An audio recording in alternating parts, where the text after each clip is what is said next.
What's up? What's happening on a Misery Monday? Yeah, still technically a Misery Monday. And this one is brought to you by your local Honda dealer. Experience power, performance, and ruggedness with Honda. See your local Honda dealer. Anthony Haney is back today. Anthony, how was your Thanksgiving, sir? My Thanksgiving was fantastic. It was a little too short, but I'm glad to be back. Always is. Finally felt refreshed. A couple days off. Got the bye week coming, and then it's a sprint until it's time to find some new coaches and a new general manager and all that kind of stuff. Well, they already did some of the cleaning on the coaches, and that is where we start. I know the game was Thursday, but this is the first show we've had, so this will look like our usual Monday show. Michael Phillips at 5 o'clock, Pick 6 at 6, the whole dealio, including... It's time to get the breakdown started. 1, 2, 3, First up, 10 observations. Mr. Good guy and just boom, put it right on the ground. It's first and 10. Every Monday after a Commanders game, we do first and 10, starting with, well, you know. Number 1. The defense felt, the word I'm going to use is inevitable. And at that point, Jack Del Rio had to go. Now, are they rearranging deck chairs on the Titanic? To an extent, but it's not a perfect analogy because there are things you're trying to evaluate. It'd be like if as the Titanic was sinking, there were engineers running around being like, look, we know the ship's going down, but does this part work? Oh, okay, that's cool. Let's salvage that for later for a new ship. So throw that insert boat part here in a life raft. We'll use it next time. Sorry to the people who are going to be lost along the way. And that's realistically where they're at now. They're at an evaluation point moving forward, and what they needed to do was figure out a defense that they can play where they can actually look at the pieces. Because this one stinks. It stinks to the high heavens, and the players can't play it, which makes it impossible to evaluate the players other than to say, hey, whatever scheme they're trying to operate, they can't do that. And there is no more inevitable feeling than the first scoring drive the Cowboys had. So the defense actually held once in that first quarter. They might have even held twice. I have to go back and look at the drive chart. There was a lot of touchdowns in that first half. It was like hold, touchdown, touchdown, touchdown, touchdown. Hold, third quarter, excellent, pitch to shutout. Downhill it went. And boy, did it go downhill fast, 25-0, including the Howell pick 6. Congrats to Deron Bland on your history in the fourth quarter. But on the Cowboys' first scoring drive of the game, that ultimately put them up 7-0. They start in the shadow of their own end zone. They start with Dak Prescott in the shotgun, standing on the goal line. He takes a quick drop and fires an absolute dart over the outstretched arms of Cody Barton. And I'm not saying Cody Barton's name to pick on Cody Barton because that was good coverage. That was a ridiculous throw from Dak Prescott because he couldn't have put it any loftier. Otherwise, a safety would have been able to come over and kill his tight end. Instead, perfectly placed ball over the outstretched arms of Cody Barton, who's running as a Tampa 2 linebacker up the field, trying to do the best he can. And look, it's not perfect. You know, could Fred Warner have made a play on the ball? Maybe, but he's Fred Warner. But it's good coverage. They hit the shot. Okay, all right, that sucks. Now let's bow up and still force a punt. Nope, completions, good runs. Cowboys commit a penalty. We got him now. Nope, first down. Commit another penalty. First down. And then ultimately, they score. And by the way, they score on that drive despite the fact that Tony Pollard fumbled the football and CeeDee Lamb recovered it. So on that drive, the Cowboys started in the shadow of their own end zone, had a fumble, multiple penalties, and they still scored a touchdown. When your defense is doing that, and it feels like the kind of outcome that has been happening to you all season, it's time to make a change. You just can't go on like that. And they compound it later in that half with the fact that they gave up another touchdown at the end of the half. And they gave it up so fast that you almost wonder if the Cowboys scored too quickly. They didn't. Commanders gave up some sacks. And there went their end of half drive. But the Commanders have literally given up more points at the end of halves than any other team in the NFL all season. Inevitable is the word I will use because it's inevitable that they will just give up a bunch of points. And when it reaches that and snowballs out of control, to use Ron Rivera's word, then you have to do something. You cannot, like Sam Fortier, who, by the way, you'll hear from coming up in the bottom of the hour, asked this really sensational question. I'm mad at myself for not asking Sam about it on Friday when we spoke. And that is, he in the post-game presser goes, hey, can players expect anything to change if you don't make any changes? And Ron very pointedly and somewhat angrily said, I'm not going to answer that question. And in fairness to Ron, he probably knew what he was going to do. He probably knew that he was going to have to fire someone he didn't want to fire because he doesn't want to fire anyone. And that's fine. You shouldn't, if you are in a position where you look forward to firing people, like really ask about yourself. That is not a cool thing to do. Sometimes it's necessary, but it is not something where you should relish ending other people's professional jobs. And Ron doesn't want to do it, but he knew he had to.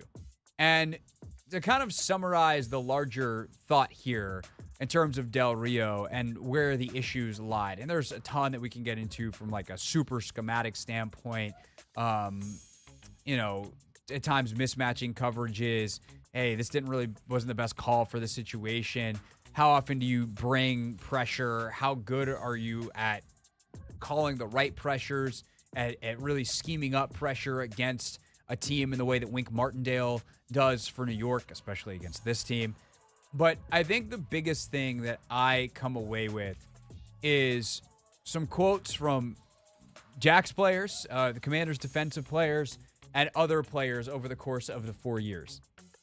Multiple times over the course of the 4 years Jack Del Rio was the defensive coordinator here, there were quotes from Commanders players saying how difficult and complicated this defense was. It's complex. We do a lot. Sometimes they were complaints. Sometimes they were just statements of fact. But there definitely has been in the last couple of weeks a number of times where, for instance, Benjamin St. Juste is like, if we just played straight man, this might have been easier. Or if we just played straight zone. We didn't do some of the zone matching. If we didn't have so many rules. Like, it's very, very complicated. And one of the things Rivera is going to do is simplify it down and make it easy so that he can coach it because he hasn't called defense in a long time. And so these players can hopefully play fast and execute. But on the other end of the equation, you have a bunch of offensive players that have played this team and torched them being like, yeah, their coverages are pretty simple. We know exactly what we need to do, and we execute it. You want your system, offensive or defense, to appear complicated for the opponent and be simple for you. Something you can do well, but it is hard for them to decipher. That is the ultimate goal of a scheme.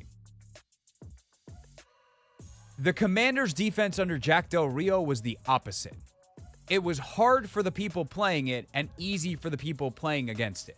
That is the ultimate failure of a scheme. That is why Jack Del Rio, above all else, had to be fired, and it's why he was.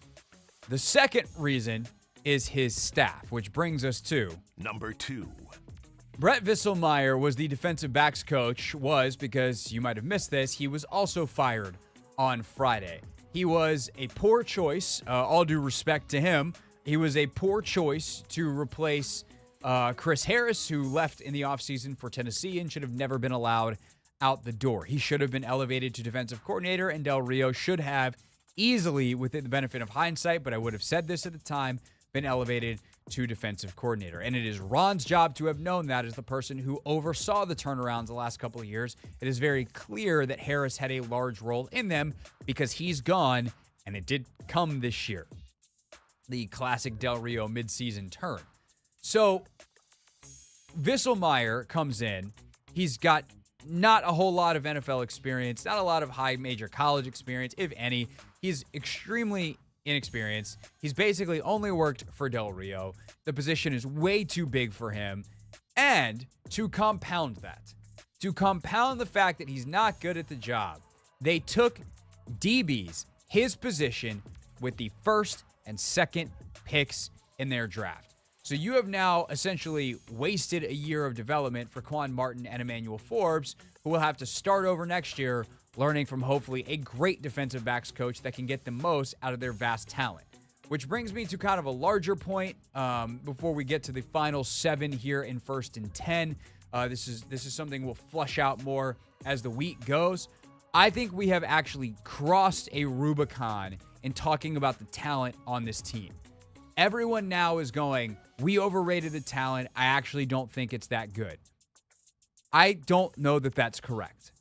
And this is kind of a 2A. This is not an official 1st and 10 take. This is a put a pin in it. We're going to talk about this tomorrow, Wednesday, Thursday, and probably for the rest of the season. I have no idea how good the talent on this defense is because it was so poorly coached that I can't judge the players. And I just can't. There are certain guys that you're like, man, I expect a lot more. But if they are not being set up well to be successful, how can we say that they actually now are bad? Did Daron Payne and John Allen suddenly become like not very effective football players? I highly doubt it. I think the scheme stinks and some of the complementary talent may not be so complementary. You know, is Quan Martin, who a lot of people liked and was properly drafted in the 2nd round, or Emmanuel Forbes, who was overdrafted probably, but like not by a dramatic amount. Maybe he was a 2nd, but plenty of people also had him as a later 1st, not going ahead of Christian Gonzalez. But it wasn't like they drafted a 4th round corner in the 1st. Like, do we actually know if they're any good? Benjamin St. Juste got worse this year. Is he a bad football player now, or is he being asked to do things that are outrageous? And if he had a better coach, then we know better. The assessment of talent is basically impossible. And the fact that they used a 1st and 2nd rounder at a position where they had a coach who was this much of, I'm sorry, but a failure. I hate saying that because it feels so harsh and hot takey, but like, look at the freaking results. Is really damning. And so hopefully this talent is actually way better and that helps accelerate the rebuild next year. But it's something that very keen eyes, scout, GM, front office wise are going to have to look at when they watch the tape this offseason, the new regime that comes in, and evaluate, hey, was that a schematic failure or a player failure? And then make a decision on who they want to bring back and who they want to upgrade on moving forward. Those are the big items on 1st and 10. Some more things specific to the game, including some bad coaching decisions by Rivera in the game, and a couple of other news and notes items from Thursday's loss next. It's the Hoffman Show, as we'll continue our 1st and 10 next on the Team 980.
Hoffman Show on the Team 980, always alive as well on the free Odyssey app. We hear from Sam Fortier coming up at the bottom of the hour on the firing of Jack Del Rio. Michael Phillips at 5 o'clock. Go around the NFL at 5:30. Pick 6 at 6. Dave Johnson on a Wizards game day. What a poop show tonight for the Wizards. Sorry, all due respect, but the Wizards and Pistons are playing, and that, I think, is the official term for 2-14 teams.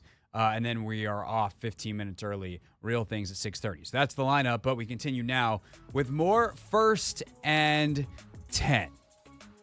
Number 3. All right. Number 3, as we get to the game itself, is Ron Rivera's management of it. Twice in plus territory in the first quarter, Rivera chooses to punt. Why? Don't do that. That's silly. One, you have a kicker with an absolute bazooka leg. And maybe you're scared he's going to miss. Maybe he had a bad warm-up. I don't know. We'd never know all the information. But I can't, unless something was truly wrong, a 57-yard field goal or a 60-yard field goal even for Joey Sly indoors, he can make that. Kick it. Or one of them's a 4th and 2, one of them's a 4th and 3. Maybe you go for it.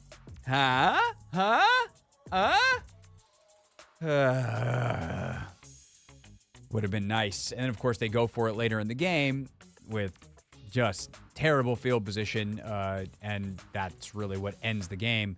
That 4th and 1 a little bit later, which brings us to, by the way, Number 4. that 4th and 1 on your own 30-yard line. You're stuck dropping back there, and I guess you have to go for it at that point if you really want to win. And Logan made this point on the post-game podcast, which I appreciate. Are you trying to have a respectable score, or are you trying to win the football game? You got to try to go for it there. But it's 4th and inches, and you're drop back passing with your O-line and their D-line. I do not love that at all. You found some cool creative ways to get Sam out on the move. You've run an option at the goal line, you've booted, you've rolled, you've done all these kinds of different things. You got to do something like that for me there. I hate, just let's drop back and see if we can get something real quick. Immediate pressure. Poop. Which brings us to, actually, Number 5. I've mentioned this a couple times this year, and I just keep mentioning it because I feel more strongly about it. They stink in short yardage without Alex Arma. Their fullback shouldn't be this important, but it feels like when he's in there, they've got all kinds of stuff, and they can just use him as a battering ram and pick up short yards. And without him, they try to get super creative because they have no trust in their offense to get a yard running the football, and this is what happens. So, again, Alex Arma has, and I almost bring it up, to call attention to the fact, not that he's got an injury and it's sad. Commanders, unfortunate. They didn't have him active for the first 7 weeks of the season by choice. And then he played 3 weeks and things were better, and then he's been hurt and things have gone back sideways again. So that's not great. Number 6. Speaking of short yardage, it's more specific to another situation. Third quarter, 3rd and 1. They take a shot to Terry. Love the idea. Would love Terry to make a better play on that ball, find a way to draw a PI, make the catch. But Stephon Gilmore's a very good corner, and at the end of the day, he made a good play. He's running stride for stride. It's a good throw by Sam. Maybe he could get it out a little bit more so that it's over Gilmore's head and drops more in the bucket. But at the end of the day, that's a pretty good throw. It's a good play by Gilmore. It's a good attempt by Terry, but you'd like to see him somehow make a better play on that. So then it's 4th and 1. And I like the 3rd and 1 shot if you know you're going for it on 4th and 1. Say it again. Said it before. Plenty of people smarter than me can explain all of the reasons why this call stinks, but I'll give you a couple. Gun runs on short yardage stink. And I have come around on this more and more recently where I'm just you see the results, and I don't hate gun runs. I hate gun runs when it's 100% going to be a run. And The reason is because gun runs go away from the back 90%-ish of the time. So if the back is lined up to the left of the quarterback, the run's going right, which means as a defensive lineman, I can crash hard right. Now, you'd hope that you can take advantage of that, and it's like, okay, we're gonna fake, and then we're gonna roll Sam to the left, and then maybe you get a clean edge. But what happens on this 4th and 1 is exactly that. They run the ball, back is left of Howell. They run to the right, and the defensive end crashes hard inside of Charles Leno, and Leno's got to make the block, but it's a tough block. Like, you're setting your guy up to have a much more difficult task than if you just ran the same play out of the dot, and that defensive lineman had to play it straight. He knows the ball is going away from me. And whether it's going inside or outside, it's going that way. I am not getting a cutback in my lane. Like, there is no angle for that to happen. It is a front side play, or if it's a cutback, it's on like an outside zone, and I'm going to be there to clean up that cutback. And so it gets blown up. Of course, Jahan Dotson getting in the way doesn't help, but it's just a bad call from go. I hate it. I hate it so much. I don't get why you do it. Number 7. The distribution, again, offensively, at this point, like, I feel a little bit, not bad, but I feel like I'm beating a dead horse here. I just don't like the way this offense is designed from, like, a distribution standpoint. I do not like that the best player on the team cannot seem to get the ball in his hands on a more regular basis. And they did a good job of getting Curtis Samuel involved in this one. 12 targets. He's got 9 catches for 100 yards on those 12 targets. Like, Curtis was really great in the game. And it's not for lack of trying, and I think this is an important thing. Terry has 11 targets in the game, but they're very low percentage targets, right? He's got 4 catches on 11 targets.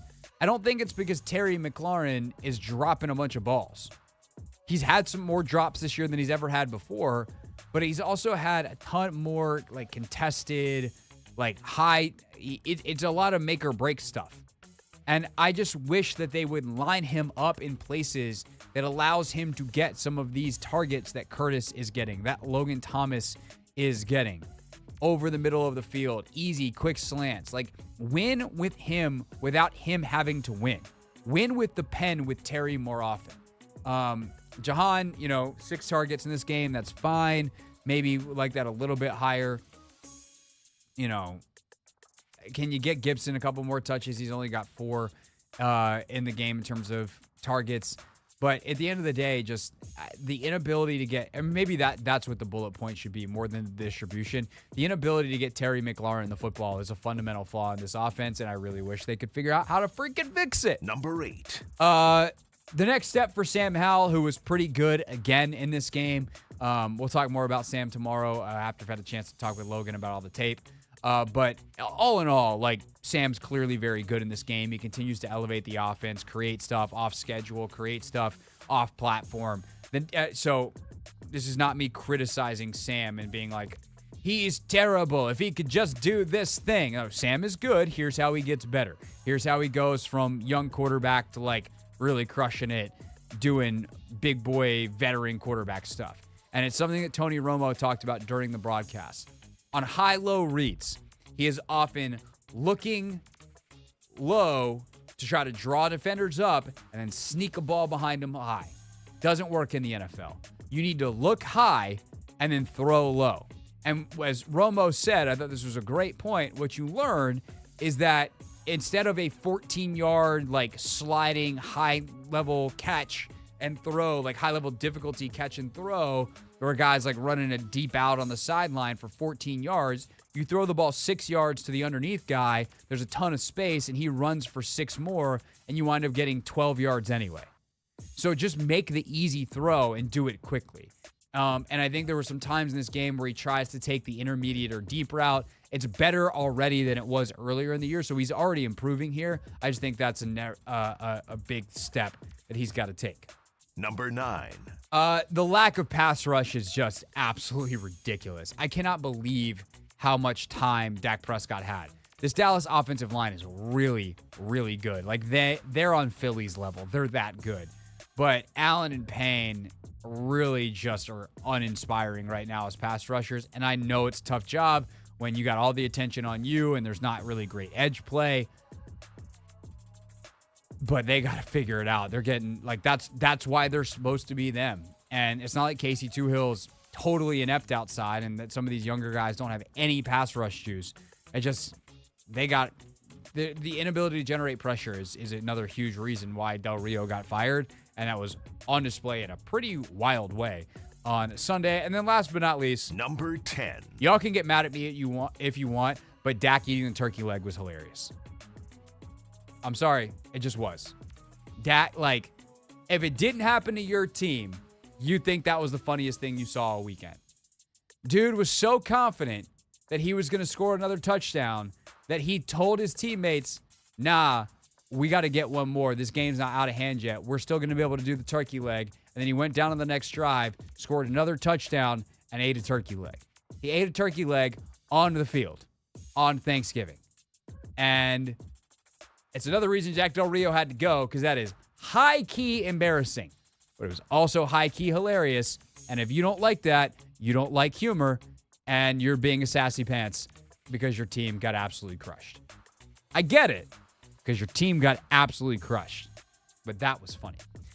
It's the Hoffman Show. We're on the Team 980. We're always live as well on the free Odyssey app. And when we get back, Sam Fortier's thoughts from the Washington Post on Jack Del Rio getting the axe on Friday here on the Team 980.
It's the Hoffman Show on the Team 980, always live as well on the free Odyssey app. So on Friday, news breaks. Commanders fire Jack Del Rio and Brett Visselmeyer.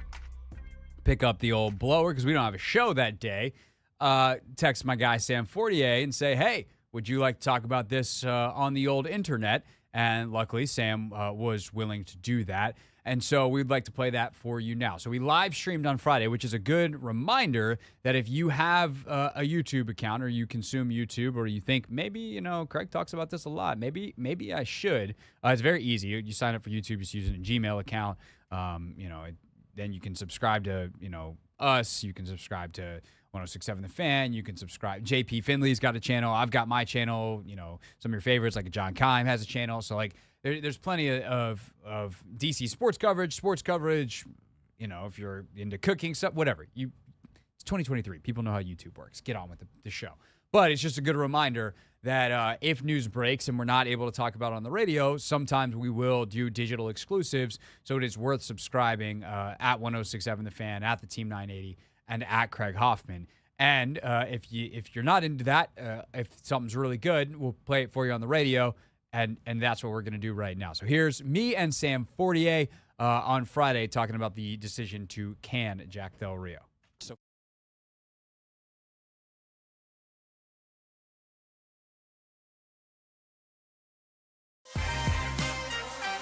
So 45-10 yesterday, Sam, is the icing on the cake. At the end of the day, why do you think Rivera waited to do this now versus, because to me it's okay, there's nothing left to save for this season. What if you had done this after the Bears game? Is it just it became untenable to go to work every day? What was the breaking point? To me, the breaking point was losing to two division rivals, one of whom was starting an undrafted rookie third-string quarterback, and not solving defensive problems, not maximizing your defensive personnel. I mean, he's given up his defenses have given up explosive plays for years. It's obviously been worse this year. They didn't make the midseason turnaround that they usually make. And I think that Ron wanted to give his guy a chance. This is a guy that Ron brought in, stuck by through some, comments that he made about January 6th. He's stayed with him even when, Jack couldn't find a scheme to maximize a high-priced free agent in William Jackson. There's been a lot of problems, a lot of misses, even though Jack, I think, has had the defense playing really well at times over the last 4 years. But when you put those two games together and it, closes the book on your competitive season, you have to do something. And there wasn't, I think, an easy coaching change here for Harris to fire Rivera. I don't think, that would have been the answer. I think that Ron taking over as play caller is not a slam dunk. It's not going to improve you probably right. In the same way firing Brent Wieselmeyer is not going to improve you. So I think it was an imperfect but necessary decision at this point. Yeah, so I think it's interesting, right? Because as you mentioned, Ron is now taking over your defensive play calling. I thought it was interesting and correct when he's like, "Yeah, we're gonna have to scale things back." And I think that's both for Ron and for the players. One point that I've made to people when they've talked about firing Jack in season in the past is Ron taking over isn't as simple as he just picks up the playbook and calls different plays. This is not the defense that he used to call. He's never called this defense before. This is Jack's scheme. Now, if you're a head coach and you're competent and you've been around it for 4 years and you were a former defensive coordinator yourself, I hope you can call at least some of it by this point. And that is certainly what Ron's going to do. But it sounds like they're also going to majorly simplify the scheme. And it just kind of makes me wonder again, if this is something that was on the table, none of the people that are going to pick it up now haven't been here. And I think that's frustrating because they've been looking for answers all year. And so in a way, if it works, if they play better these 4 games, it's almost all the more frustrating because these solutions were available all along. The idea of simplifying the scheme is interesting to me because after the Giants game in particular, you talk to Benjamin St. Juste, you talk to Emmanuel Forbes, and they talk about how complex the scheme is and how sometimes that leads to miscommunications in the back end. Then my colleague Tremel Rags talked to Isaiah Hodgins, the Giants receiver, and he was like, yeah, their scheme's pretty simple. We knew how to beat it, especially when they played a lot more man-to-man coverage to try to beat Tommy DeVito, a young, inexperienced quarterback. They, went back to more zone-heavy schemes against Dak, a veteran. But when we talk about, simplifying the scheme, I know what we're talking about here, but I really don't know if it matters. You just need to produce better results. Yeah, it's so funny that quote just brought back something that Logan and I talked about on Take Command last year, which is that all these comments start to come out about this defense.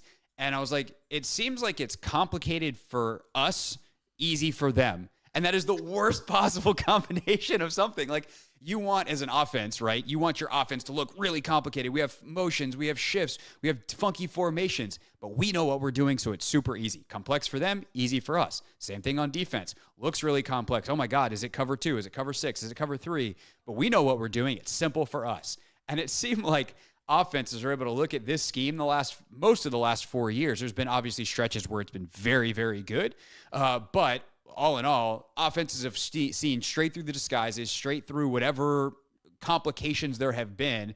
It's simple to attack, and there has never been a consistent cohesion of execution on the Commanders side of it, which is why they're now literally the worst defense in the league. I've been thinking a lot over the last couple days about the Tampa Bay Buccaneers upset in 2021. When that defense legitimately confused Tom Brady with its rotations, and, William Jackson had a pick in that game. And it just, to me, like, if you crystallize all of the things, and obviously they played complementary football, and they had a 10-minute drive to seal it at the end where Antonio Gibson is just doing like battering ram running back carries. Like, that to me is maybe like a high point in terms of what this football team has been under Ron Rivera. And I think particularly for the defense, to go out and confuse a Hall of Famer who, like, he wins with his mind. He never gets confused, ever. Exactly. Like, why was it impossible to make that consistent? And I don't know if there's one answer. I don't know if Jack would have an answer. I don't know if any players would have an answer. But, like, when you see a high that high, and then you see a low as we're seeing right now, like, how? Well, that's what I wanted to ask, is like, they were able to turn this around mid-year multiple years. And I think that probably saves Jack after the Bears game, right? To answer my own question from earlier. Why doesn't he do that after the Bears game? Well, because every other year there's been a turnaround, and they've played like a top 5 unit for the back halves of multiple years here. And Ron's probably like, well, it really is unfortunate that we did this terrible start thing again, but he'll figure it out. Why didn't they turn it around this past year? And I think, by the way, the answer is the other guy who got fired today is not as good as the guy that he replaced. Brett Visselmeyer, the defensive backs coach, also gets fired today. And Chris Harris is the guy they should have kept all along. Like, I think you watch how the DBs progress this year. You watch not just progress, because that's not actually the right word. You watch how the defensive backs regress this year. Cam Curl this year is not as good as he was last year. BSJ, not as good as he was last year. Kendall's about the same guy, but he's got a lot more football underneath him in terms of a resume. And then, by the way, you complicate this or compound this by using your first 2 draft picks on defensive backs at a position that is terribly coached all year long. And to me, like, that's the difference in the previous years, is they were able to figure out a coverage structure that worked for them. And there was like a game and a half this year where they started playing a lot more 2 and it started to work. Teams figured it out. They never adjusted again. And it's been, barbecue chicken, if you will, to borrow the inside the NBA phrasing, ever since. Yeah, I mean, and I think the thing that's frustrating for a lot of defensive players is that they feel like they've made progress. They've had good practices. And last night I was standing in the depths of AT&T Stadium outside the interview room, and I like down the wall, like down the halls, Brian Mitchell's voice is just like on the team broadcast, just ripping them apart about, I don't want to hear about good practices. I'm tired of this crap on the field, things like that. Yeah. And so I think that it's hard to argue, because we're not out there all the time about like, hey, defensive backs, like, you are not having the quality of practices that you think you're having, but clearly, like, the results on the field have shown that. And so I think it's really, it's frustrating. Like, why can't guys pass guys off? Like, why can you not communicate in the back end? Why did the zone match scheme switch not work? I mean, it's obviously coaching, detail, players, all of those things. But untangling those like messy cord of wires feels impossible at times. Yeah, I think that's going to take a while, and it's going to take guys talking, which obviously when people get fired, all of a sudden there's no reason to keep secrets. Guys tend to talk. You've been doing this long enough, and look, last year it happened before people got fired. He wrote the story, for those that may not remember. Sam wrote the story about Scott Turner that was not great, at least if you're Scott Turner. So who knows what people are willing to say this week, and obviously moving forward through the bye week and through the rest of the season.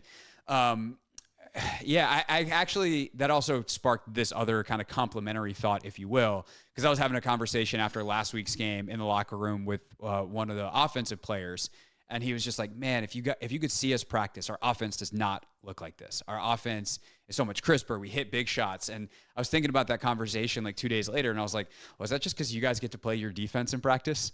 Like, what is, is it just like, whatever the opposite inverse of iron sharpens iron is? Is it just two bad units going against each other in practice? And if so, you get this false sense of confidence because you're beating up on each other, and then you have to go face someone else, and lo and behold, you're not that good.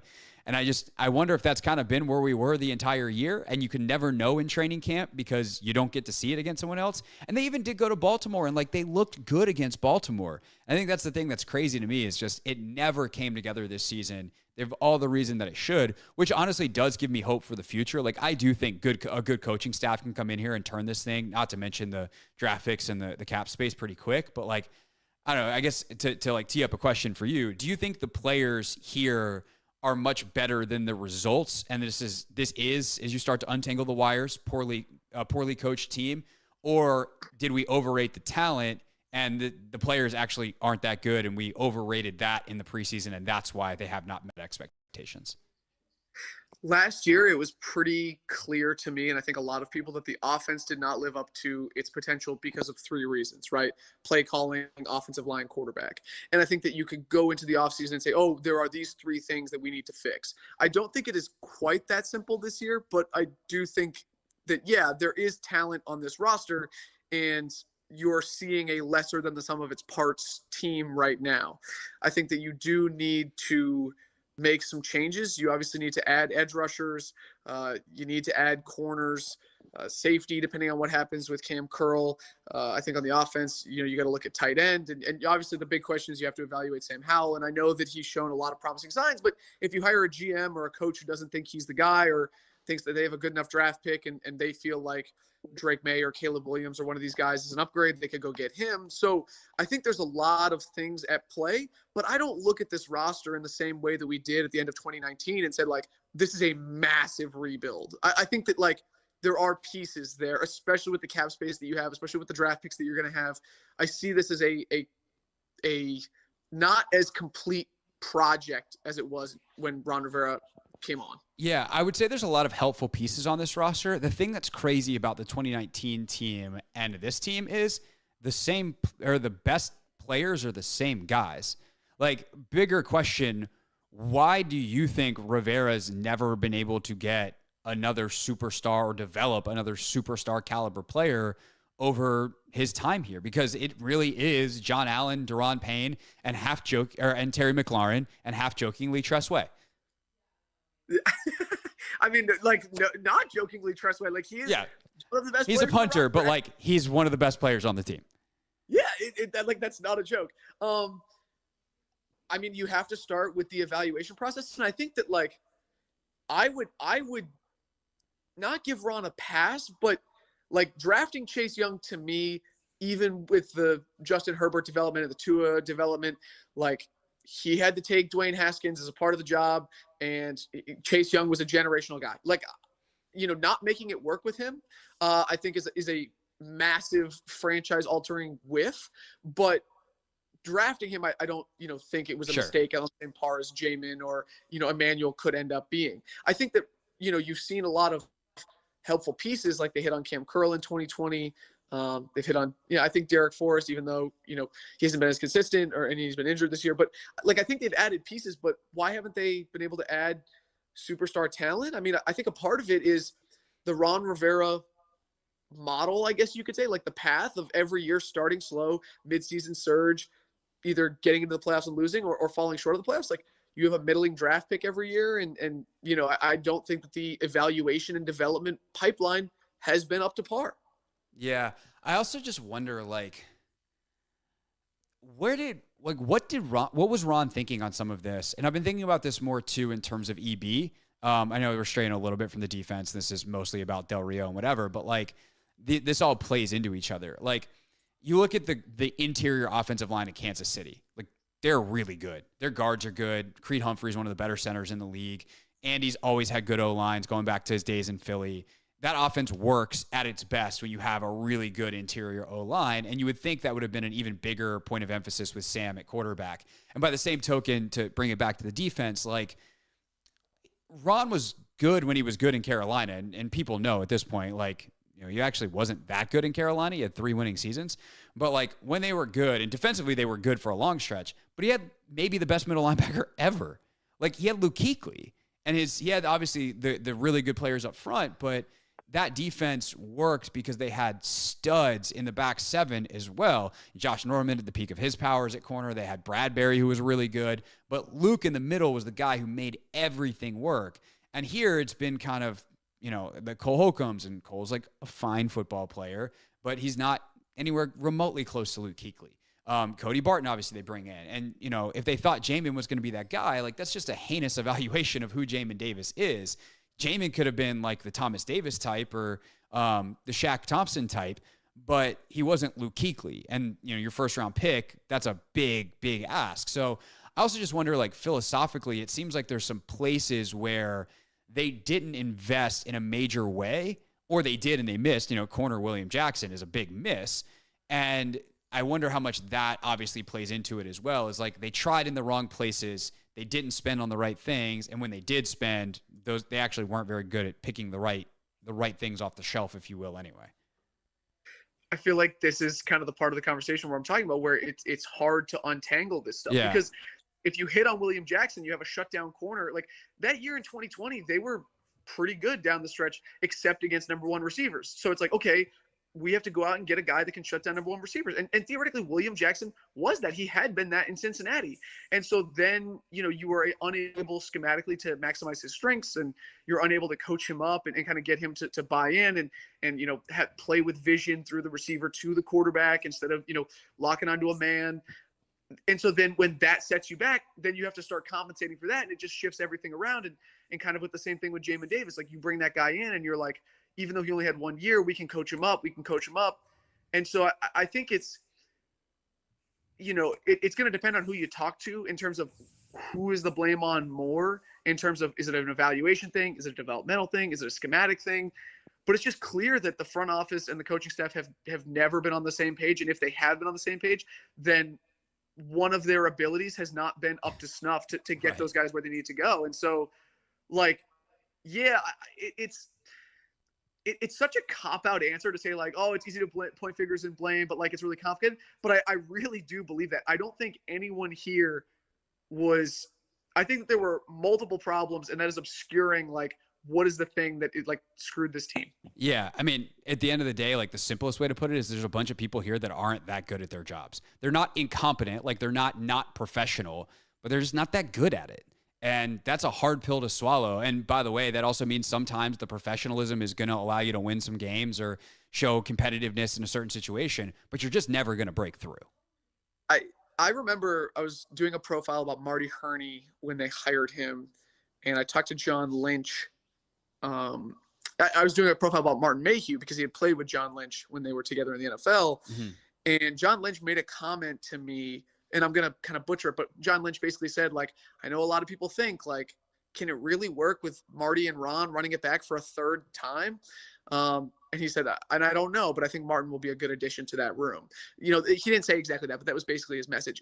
And to me, that really speaks to kind of the point you just made. Like, Marty and Ron together, outside of a year where you had the league MVP and a generational middle linebacker, like, this is kind of what they were, you know? And like, so I don't think this comes as a major shock. I think that there were times that, you know, they could have been better.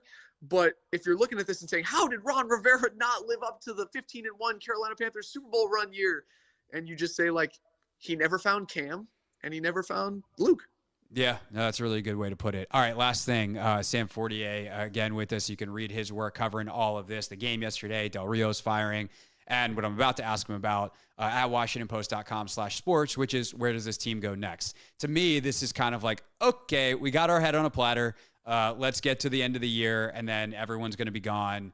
and Josh Harris can finally really start anew. Again, if anybody expected anything differently, they should be mad at the NFL for not pushing Dan Snyder out sooner, because Josh Harris got control of the team the night before training camp started. And to me, by the way, that is an underrated story in this, is like, if the NFL had any chutzpah to push Dan out faster, that would have been great, because they literally just cost Washington the season. There was nothing Harris could do, even if he wanted to. Who knows if he would have, but he didn't have the choice.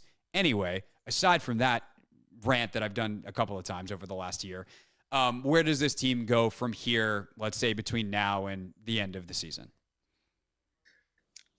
They play the games until now, and you look at Sam Howell and you say, are you the guy? And I think it's going to be a good stretch for that, considering the really talented defenses they're going to face. Dallas again, San Francisco, the New York Jets. I mean, they're going to be in a track meet with Miami probably, or they're going to have to throw a lot. So, I mean, this is going to be some really important tape for whoever the next GM is to come in and evaluate. And I think, I don't think it really matters how Ron is as a defensive play caller, but you want to see, like, can Emmanuel finish strong? Can Quan Martin be something? I don't really know what Benjamin St. Juste's role is on this team, but outside corner, I don't know if he has a future there. Can he play nickel? Can Jamin continue to make strides? Is Cam Curl going to flash something that makes you say, hey, do we want to re-sign him? Because I think that, maybe Kendall Fuller is back, but like, there's just, I just think it's a lot about who are the important pieces on this team. Like, who would matter in 2024, no matter who the GM and the head coach are. And Sam Howell is obviously the biggest question mark there, and then everybody else is somewhere behind him. Yeah, no doubt about it. All right, Sam Fortier, appreciate your time, sir. Read him, WashingtonPost.com/sports. This is the Hoffman Show on the Team 980 and the Odyssey app.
Hoffman Show on the Team 980, always live as well on the free Odyssey app.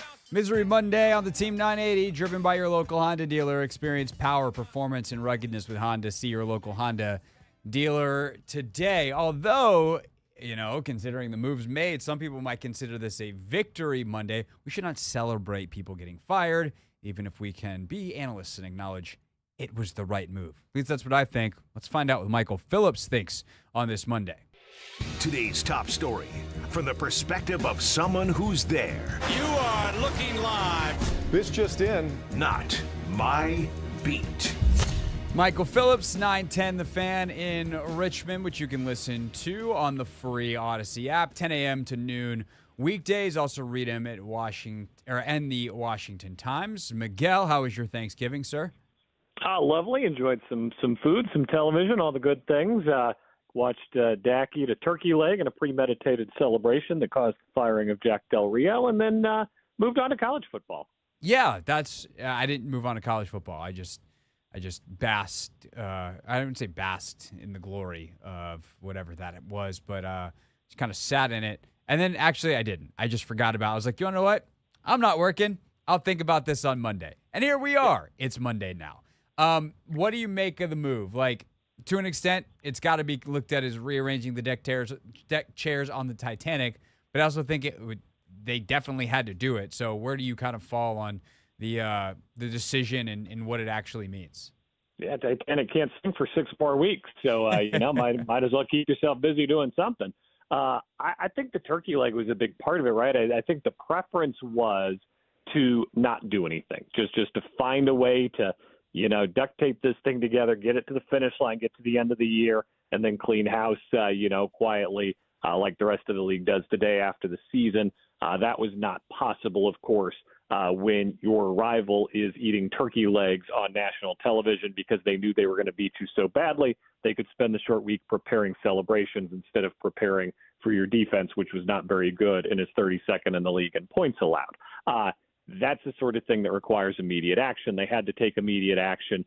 We've discussed, and I think we're on the same page here, there are no viable or good choices to be interim head coach. And I say that knowing and acknowledging Eric Bieniemy would be the best choice among the group, but I think there are very compelling reasons why he should be working on the actual most important thing, which is developing Sam Howell. And I think certainly we can point to moments in the game, 4th and 1, where Brian Robinson runs into Jahan Dotson, as proof that Eric Bieniemy has more work to do on the offensive side of the ball, and it would not be productive to elevate him to head coach at this time. And so I think this was the best option you had left. No, I agree with that. I definitely would not make a head coach move at this point. I would just trust that Ron can safely land the plane. Of course, if they lose by a Dolphins-Broncos score to the Dolphins, perhaps you have to reconsider. But at the end of the day, I think this was the move. And the one thing that I'm curious about, Michael, always when there's a move like this is like Ron's now going to do things differently, which is good. I think they can play better defensively down the stretch because it is very clear watching this defense that it got a bunch of dudes who don't know what the hell they're supposed to do. And by simplifying it down so that Ron can actually call this thing, he will inevitably make it simpler for the players. And as he said in his press conference today, allow them to play fast. But he has been steadfast in saying that he approved of all the things that Jack was doing. It just didn't work, so we had to fire him. Like, how hands-on has Ron been in trying to fix it before it got to this point versus just being like, Jack, trust you to fix it. Okay, he ate a turkey leg. You got to go now.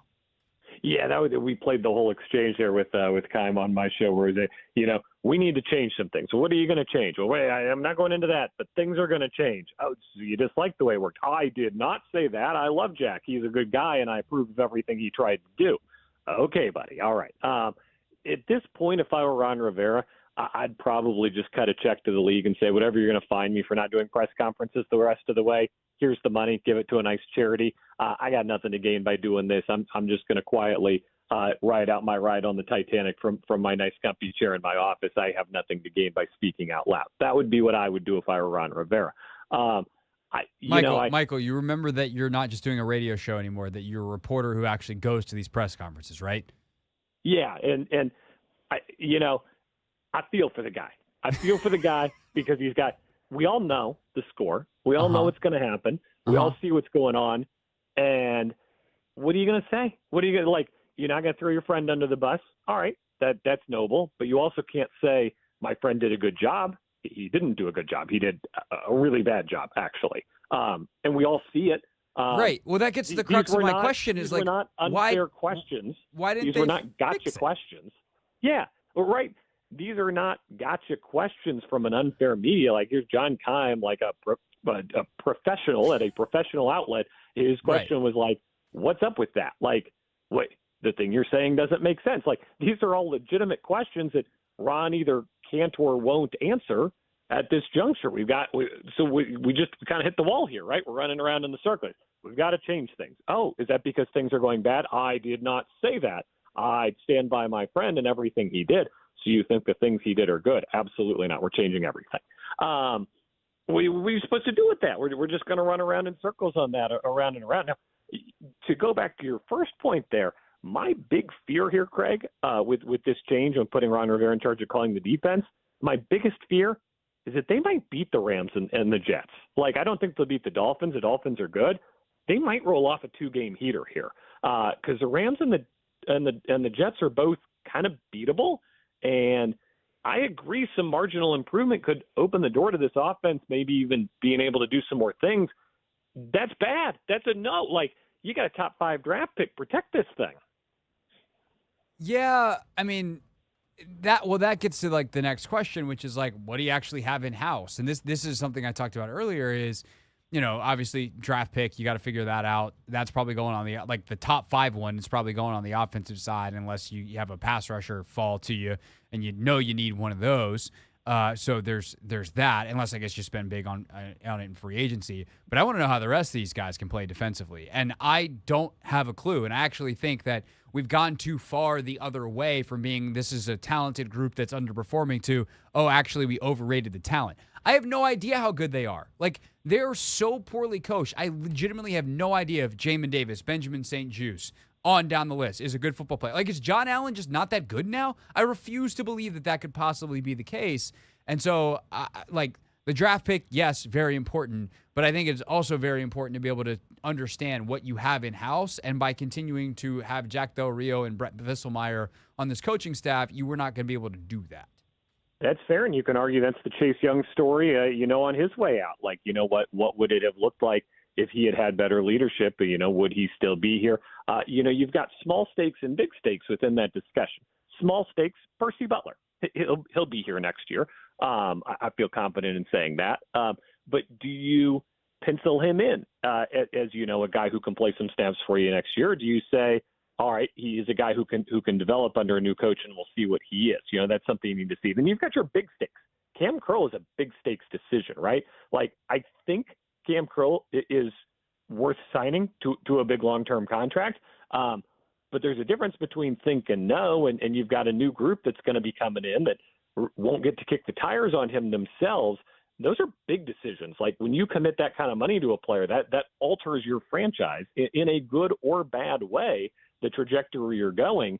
And so you're absolutely right. The opportunity to put guys in positions to make plays, which hasn't happened yet, is pretty important here down the stretch. And, on both sides of the ball, but particularly on the defensive side of the ball, there's a lot of guys you need to figure out about. And I would argue that extends to the line as well. Casey Toohill, what's your offseason value for Casey Toohill, a guy who's going into a contract year? KJ Henry, is he a starter? He might be a starter.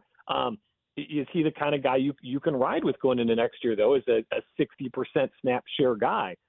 Those are hard questions to answer when the unit is coached as badly as it was being coached. Right. Literally every defensive end that they had coming into the year that was not a rookie was in a contract year. They've already traded away 2 of them. James and Casey and F.A. Are in contract years, and then you got the rookies that are here as well. Michael Phillips with us from the 910 The Fan and the Washington Times here on the Hoffman Show. All right, so the most important thing, though, as much as the defense has stolen the headlines, which is their only takeaway of the year, hey-oh! Bottom. Anthony, we actually need a good rim shot. It's really a shame that we don't have that, considering the continual poor level of my jokes. Anyway, the I was point going to is, say, why don't you get some good jokes and then get a good rim shot? wow. But Yeah. Okay. That's that was totally fair. So Sam Howell, I am getting to the point that I don't really know what to make of him either, because I feel like he has improved and the offense has regressed. Do you share any of those feelings? I don't even know if those feelings are accurate. That's why they're feelings, not facts. Well, and quality of competition is really important, and he's going to be facing it here down the stretch, right? The Cowboys are really good defensively. Those teams I mentioned, who I do think are beatable, have some good. Jets defense is legit. 49ers, I don't have to tell you how good their defense is. And another round with the Cowboys, which could be telling if the Cowboys are still playing for something. I think it's very possible that they repeat of Week 18 last year, where we all leave feeling good after an empty calorie win of some sort. As the defenses get better, life will get harder for Sam Howell. I also think there was a lot of hey, the offensive line is fixed, hang up the mission accomplished banner, job well done, strike up the band. I don't know that was ever the case. I think there were scheme adjustments and personnel adjustments, which bought them a little time, but I don't know that you can scheme adjust and personnel adjust your way out of the kinds of things the Cowboys are doing and the kinds of things the Cowboys did to bring down Sam Howell this weekend. So I think the sacks are still a concern. Chris Paul, for example. I think Chris Paul, certainly brought an elevated level of play and energy to that position when they put him in for Sadiq Charles. But I think he's prone to mistakes still, and I don't think he's a polished professional football player yet. Over time, those things show. Over a period of multiple weeks, those things show on the tape, and as a result of that, you get, over time, getting back to allowing more sacks. So you add in a high caliber competition, and I think what you get is what you saw on Thursday, a team that was outclassed on the offensive side of the ball by the Cowboys as well. Well, that's the thing with this offense is, Sam is playing a lot better, and the reason the sack totals were astronomical earlier this year is because the O-line was playing kind of like this, and Sam didn't know how to deal with it. He knows how to deal with it now, and so instead of giving up 10 sacks, it's 5, and somehow that's a good day. But I also, from a play calling standpoint, and they still haven't figured out how to get Terry involved consistently. The run game is all over the place. It just feels like Sam goes out and is playing a lot of backyard football at times, or running around throwing sidearm, and that's their best stuff. Where earlier in the year there was this feeling that the scheme is really elevating a lot of what they're doing. And I don't know whether I've just adjusted to the scheme or whether it just feels like defense has adapted and there's never been a next turn of the page to get to, adjustments to the adjustments. And it may also speak to just how bad the Scott Turner era was, that, this scheme that looked so great with Scott compared to Scott Turner's. And then over time, you start to see, some flaws in what's going on here. I asked Ron Rivera about Eric Bieniemy on Friday. He said, these are growing pains. You would expect that. My first year as a coordinator, we had some ups and downs as well. He's just going through something he's going to work through, and he's going to get him to the other side, which I thought was an acknowledgement that it's not where they want to be, which is kind of, part one, admitting you have a problem or whatever it is, the first step. It's an acknowledgement this offense isn't where they want it to be and isn't where they need it to be. There's a third of the season left. There's lots of time to change minds, to change opinions, and that's what he's here to do, right? He's here to Eric Bieniemy. He's here to prove he can be an NFL coach, and he's here to prove he can lead a team on his own over an NFL season. Well, he's been leading them on his own, but he's really leading them on his own now because Ron Rivera is full time with the defense now.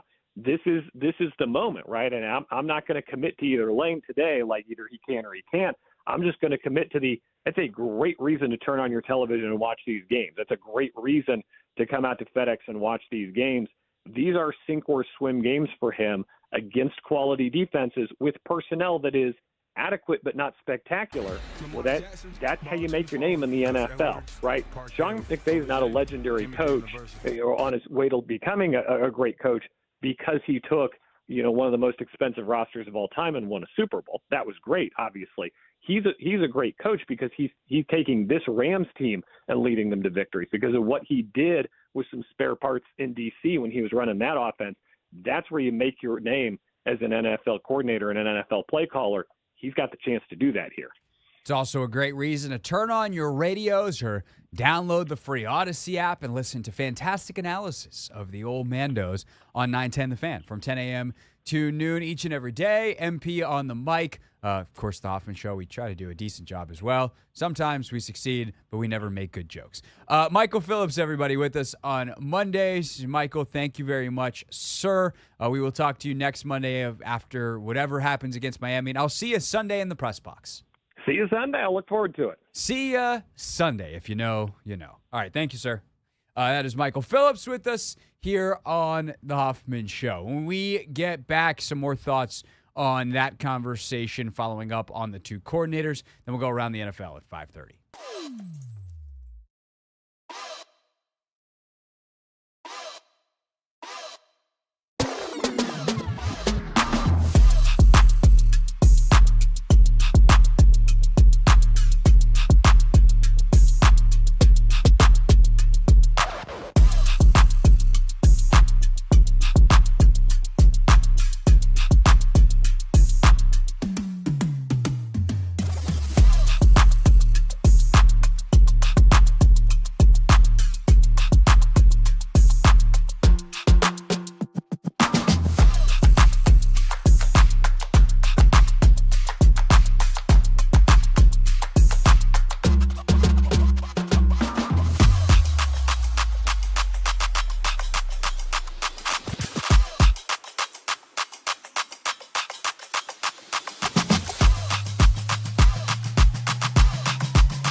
It's the Hoffman Show on the Team 980. We are always live as well on the free Odyssey app. Coming up at the bottom of the hour, it is time to go around the NFL. And Anthony, last week, I'm going to have to let you get some bragging rights. I think you actually beat me last week, and then you weren't here to bask in your glory. Do you remember what those totals were? Because I haven't calculated them. No. I'll do it on the break, I guess. I'll go back and look. Yeah. Did you, by the way, go? I told you that. Yep, I went back. This. Okay, you went back and I listened got to my picks? I got your picks. I got Mike picks. I got my picks. Oh, nice. I was going to ask if you were able to get Mike's picks in there. Yep. Because Mike also encouraged you and influenced some of your decisions last week. He did. And I don't know how those went. Nope, they didn't go. Didn't go well? Nope. Great. Yep. Fantastic. Just Thanks, a Mike. Sneak peek, you know. Yeah, I was watching this weekend. And by the way, just getting to sit back and watch Red Zone on Sundays, fantastic. Oh, my gosh. Without having to just focus in on one game. It is so cool. There's just a lot of good stuff out there. Yep. And you don't have to watch the bad stuff if your game happens to be a bad one. But yeah, man, not a good time for the Commanders on Thursday, but a great time on Sunday. But I was going like, I think that I didn't pick these games very well. So we'll get to those coming up at 5:30. I know we're gonna spend most of the week talking about the defense, and like for obvious reasons, they fired their defensive coordinator, and it was the right call, and that's fantastic that they finally did that thing that needed to be done. I mean, fantastic, strong, but like you get the point, right? It needed to be done, fine. But offensively, Anthony, I don't know. I'm excited to talk to Logan tomorrow for Take Command because I don't feel like this offense has any sync. I don't feel like it's threatening. And I felt that way for weeks, and I feel like it's almost flown under the radar because everyone's been so mad at the defense, and I get it, but I don't know. I'm looking through like the offensive grades right now on PFF, and it actually kind of matches up because like no one's truly terrible. Like Chris Paul was not good. He graded out at a 47. Wiley grades out at a 51. Apparently Jamison Crowder played some snaps. He wasn't great. But it's just like a lot of yellow and then like a couple of greens. Sam Cosmi, by the way, seems to be, based on PFF's metric, is having a hell of a year. But like Curtis was obviously good. And you also just like look at the snaps, and there's just some stuff that seems like low-hanging fruit that I don't really understand. Like, what happened to Chris Rodriguez? He was good. And then he was gone. And then he came back because Gibson missed the game. And he was really good again. And except for the fumble. But it's not like Gibson and Robinson haven't fumbled. He's their best runner. And he had literally on Thursday, I beg your pardon, 1 snap, 4 snaps. Like, there's certain things that I just don't understand, or like how they can't get Terry the ball more. Things like this that I can't understand it. I watch, and especially on a weekend where I watch other teams figure out ways to get their best players the ball. I don't understand it. I mean, just as you're lost for words, I'm lost for words too. I feel as though, I don't know, some things that work for us or, that we have success with, we tend to go away with for like too long. And then like when we try to go back to it, it just isn't in the rhythm and flow of the game. And it's sort of kind of like just thrown in there. It's more so like, I think some of the play calls are cool. It's just when those plays are called, I think just the timing is just off every single time. Yeah, it just doesn't feel like there's a rhythm. And I know that you go into a game with a plan, and if you get a sack or you get a penalty or you get this or you get that, it can throw off your plan, and it's hard to get into a rhythm. And like, it sounds stupid, but like you can't get into a rhythm unless you get into a rhythm. But like, there's not enough plays. You end up punting. But it just feels like for weeks this offense has no more than 2-3 drives in a row found a good rhythm. And I'm very curious to see what the tape says when we look at it tomorrow. I watched the game back this morning and just like couldn't really figure it out. A lot of it is the pressure. Like the pressure is having a major impact in a different way than it was earlier in the year because Sam is doing a better job of dealing with it. So it's less sacks, but it's the same amount of pressure. Yep. But it doesn't seem like they can get. And the other thing is like you watch Dallas get these big shot plays. They can't get a shot play to save their life. Or we just don't like convert. Like Terry, like as good as he is with contested catches and things like that, I think that was a pass that he possibly could have caught. Yeah. It's a good play by Gilmore. Yeah, it was a great play. It was just one of those days. I just feel like the ball just didn't bounce for us, to be honest. Like Danny Johnson got a PBU, and they ended up catching the ball. That was crazy. And then we punched the ball out on Pollard. Nobody sees it except CeeDee Lamb. It's just like we didn't get a lot of those bounces those favorable bounces. I don't think a couple of bounces are the difference in a game where you lose 45-10. I mean, the fourth quarter, the wheels just completely fell off the bus. But I mean, it was 20-10 at the end of 3. Exactly. So there's that. All right. What about the rest of the games? We go around the NFL next.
It's the Hoffman Show on the Team 980, always live as well on the free Odyssey app. Coming up at the top of the hour, our Pick 6 at 6. We picked 6 players who we thought would have a big impact in the game for the Commanders against the Cowboys, one way or the other. How they do. We'll take a look back at that at 6 o'clock, and then Dave Johnson joins us at 6:15 ahead of Wizards and Pistons tonight. Woohoo! Wizards and Pistons. Anthony, are you Are you more excited for a Wizards-Pistons kind of game where you're like, hey, Wizards got a shot tonight? Or would you rather like, oh, hey, the Bucks are in town. Let's see what they got, even if it goes poorly? I'd definitely rather see the Bucks, to be honest. Okay. I'm curious. I'm going to ask Dave this. Like, the Pistons should be better by now. Like, Yeah, the Wizards, should. the They should Wizards be are 2-14. intentionally kind of terrible. Yep, we're tanking. Yeah, I wouldn't say they're tanking. They just don't care about wins. That too. But the Pistons, like, they've had their bad seasons. Mm-hmm. They're supposed to be turning it around. They're supposed to be doing what Orlando is doing. Orlando's second in the Eastern Conference. Looking good. The Pistons stink. Still. Why? What'd they do wrong? So we'll talk to Dave about that. And whatever else, what other stories Dave has. Because that's really, let's be honest, Anthony, with ourselves, with the audience, we have Dave Johnson every Wizards game day to kind of talk about the games, but also to have story time with Dave because it's very entertaining. And I would like to know what stories he has. And so we'll do that coming up. Right now, though, it is time to go around the NFL, which not only is going to take us around the entire league in terms of, all the games, it's going to take us day by day, Anthony, through our Thanksgiving weekend. Games galore. Games on Thursday. Games on Friday. Games on Sunday. Game tonight. No Justin Jefferson, by the way, yet, but he's getting close for the Vikings, who host the Bears this evening. All right. Thanksgiving Day started with a surprise. Packers coming out, playing fantastic early, holding on late. They beat the Lions, who dropped to 8-3. Jordan Love, a career-high 3 touchdown passes, ties his career high. Jared Goff, 332 and 2 touchdowns in the loss. Tough look for that Lions offense. We're all looking at Ben Johnson being like, is he the next guy here in D.C.? It was such a weird game because the Lions, every time I looked up at this point, like, we're cooking, starting to play host to our friends who were coming over, the whole deal. So I wasn't like super locked in on the game, but every time I looked up, it felt like the Lions were driving, and then you look up and somehow they wouldn't have the football anymore. They wouldn't have, and like the scoreboard wouldn't have changed. It was a weird game. Yeah, I didn't quite understand why, I guess, they had so many offensive lows because, again, they're one of those teams that once they get going, they can, turn it up a notch, and they just consistently just couldn't get going. Jared Goff didn't have, the best day. Jahmyr Gibbs, he showed his flashes, but as a whole, they just struggled. And shout out to the Packers, they were underhanded a little bit. They had some injuries that they were facing, but they came out there playing as if they had, everything to lose. So, they didn't really go into any offensive lulls. That's the thing. What happened is they get to the end of drives and they wouldn't score because either they lost the ball, 3 fumbles they lost, and they were 1 of 5 on 4th down. But they ran 78 plays, gained 464 yards, had 25 first downs. Like, they should have won the game if they just held on to the ball. I mean, if the 3 fumble drives turn into, or like 2 of the fumble drives and 1 of the 4th down conversions turn into field goals, they win the game. Yeah. Also, them going forward on 4th down, their own territory, the fake punt. Yeah, I didn't love that one. That hurt a little bit. I like aggressiveness. aggressive. I like going for it on 4th down. That's one too many sips of espresso from old Dan Campbell there. But big win for the Packers, who pulled a 5-6, which is in the NFC is kind of good enough to be floating around the end of the playoff race. And then, of course, the Lions dropped to 8-3. We talked about, and by the way, that's 0-1 for your boys. Yes, both of us. And Mike? Michael Maurer. Oh, yeah, Mike had the Lions as well. All right, Commanders, Cowboys. We've been talking about it all day. The Cowboys won 45-10. We both predicted that would happen. Yep, we all did. All right. 49ers and Seahawks, big second quarter for San Francisco. 17-0 to pull them out to a 24-3 halftime lead. Ultimately, 31-13 the final. Christian McCaffrey, 19 carries, 114 yards, 2 touchdowns. Brock Purdy, 209, a touchdown, and a pick. Niners, ever since their bye week and ever since they got everybody healthy, look like the behemoth that I thought they were, Anthony. Yeah, the Niners look good, man. The defense is playing solid. Chase Young had, like, no stats against the Seahawks, which is, I'm not going to say surprising, but come on, Chase. He had a great debut, but, again, I expected him to go out there and really, elevate his game a little bit. And him going out there with no stats is not a good look. But their offense kind of what he does. Yeah. Did he even have a pressure? Where is he? Yeah, he had one pressure. One pressure. One pressure per PFF and one hurry. Cool. He's a luxury item for them. What can you say? Meanwhile, Nick Bosa had 9. Yeah. 9 pressures, 3 sacks, 2 hits, 4 hurries. Jesus. Good gracious, man. That is what that dude does. Kind of a weird. Seattle barely ran any plays. 3 and out, man. Dre Greenlaw was the Niners' leading tackler with 6. Oh wow. That's kind of how the offensive day went. Friday did not go very well for the Jets. That it was anticipated, but there's just something about the Jets playing Thanksgiving time, because once upon a time, if I do remember correctly, the butt fumble was on Thanksgiving. I think so. You talking about Mark? Yeah. Yeah, I think it was. So, in one of the more embarrassing plays in NFL history, if you missed this, the Jets went to throw a Hail Mary at the end of the first half. They were down at the time they were down at the time, oh my God, I can't do math. Yeah, 10-6. The Dolphins intercepted the ball at the 1-yard line. Forget knocking it down. Nope, we're just going to catch it. And ran it back 99 yards for a touchdown. One of the craziest / most embarrassing plays in NFL history. Jets Thanksgiving week again. Tyreek Hill had a touchdown. Tua actually threw 2 picks in this game. But Raheem Mostert solid on the ground, 2 touchdowns. Jalen Waddle, a big day, 8 catches for 114 yards. Dolphins beat up on the Jets 34-13 before coming to FedEx Field this week. Man, I really just wish Aaron Rodgers was healthy for the Jets, because I feel bad for the Jets defense. The Jets defense did as much as they could against a high-powered attack, and they just were on the field all day Friday. And it's just there's only so many times you can bend and not break, and the Dolphins ended up getting the better of them. Old Timmy Boyle get the start again for the Jets this week. Saints and Falcons, 24-15. How about Atlanta coming through with a strong 10-point fourth quarter?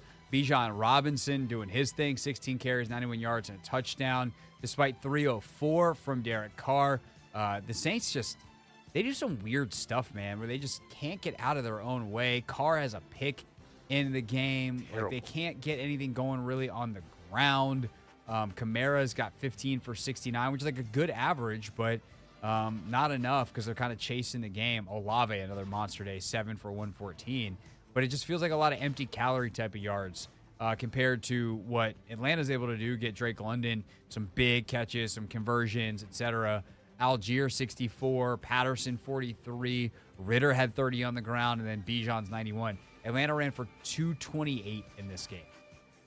Yeah, Bijan definitely, showed some flashes. We've been wanting this Bijan all year long. And also, they utilized all 3 running backs. They finally gave Cordell Patterson some carries, and guess what he was doing? Running people over. Give him the ball. You have 3 legit running backs. Just run the ball. Take the ball out of Ritter's hand and just, run the ball, because that's your strength right now. But the Saints, they can't figure it out. Derek Carr's out there throwing interceptions in the red zone. He threw a pick 6 to Jesse Bates. Yep. The turnovers also hurt them. Jesse Bates, he came up with a forced fumble as well. Bates was awesome. He's a bad man. Yeah, what a signing for Atlanta. And that division is so bad. It's like you said it earlier. It is literally like the NFC East in 2020 when the Commanders won. It is that bad. It's awful. Did we pick that game correctly? Mike got it correct. You and I picked the Saints. Damn it. Yeah. Steelers and Bengals. Pittsburgh 16-10 winners thanks to some actual downfield passing. Yeah. Ooh. Kenny Pickett 278. Wow. Najee Harris 15 for 99 and a touchdown. How about Pat Freiermuth, big tight end, Yes, sir. 9 for 120. But they actually did try to push the ball down the field a little bit. It helps that you're going against the Bengals, and they're trying to figure it out with Jake Browning at quarterback with Burrow on IR now officially. But those Steelers 7-4 and found that you're allowed to vertically move the ball down the field without Matt Canada as their OC. Who knew? I mean, I still want to see some more out of the offense, but a step forward, I should say. A step forward. The defense is still solid. They still need Minkah Fitzpatrick to come back. He's missed a couple of games. So once they get him back, I think he'll take that defense to an even higher notch. Panthers and Titans. Turns out this was Frank Reich's last game in Carolina. What a disaster it has been there. And, David Tepper, just so impatient, terrible owner, which is unfortunate because he cares a lot and he's willing to spend and he's got a lot of characteristics that you want. But at the end of the day, he's so impatient and just absolutely sold the farm for Bryce Young and then chooses to do something kind of wacky with some of the coaching staff and just, I don't know, man. It's just a bad look. They might have needed to get rid of Reich. The more I read from stuff down there, it sounded like that it just wasn't a good fit. But God, what a mess in Carolina. Meanwhile, Tennessee, they're 4-7. Derrick Henry's still very large and very fast, and he scored twice. Buccaneers and Colts, your boys, 27-20 winners. Baker Mayfield knocked out of this game for a little bit, came back, played all right, but at the end of the day, Gardner Minshew and company able to get it done. Rashad White, by the way, 15 carries, 100 yards for Tampa. But Jonathan Taylor, 2 touchdowns on the ground. Michael Pittman over 100 yards receiving. And a fellow named Zaire Franklin had 7 more tackles. Yes, sir. The Colts got the job done. They stay alive. The AFC South is still up for grabs.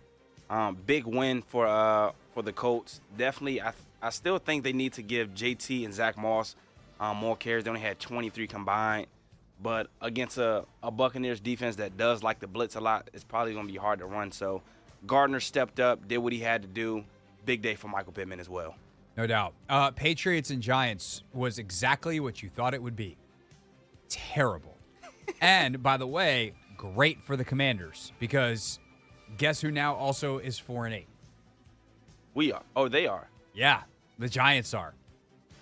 2-game winning streak for the Giants to get to 4-8. They're 2-3. They've got 2 wins in the division. Obviously, Washington has none. So NFC record, division record, head-to-head record, everything favors Washington in terms of the higher draft pick because in the standings, everything will favor New York. So that is good news. And the Patriots continue to be terrible no matter who is at quarterback. Mac Jones was benched for the not first, not second, not third, but 4th time this year. And then what did Bailey Zappi do when he came in?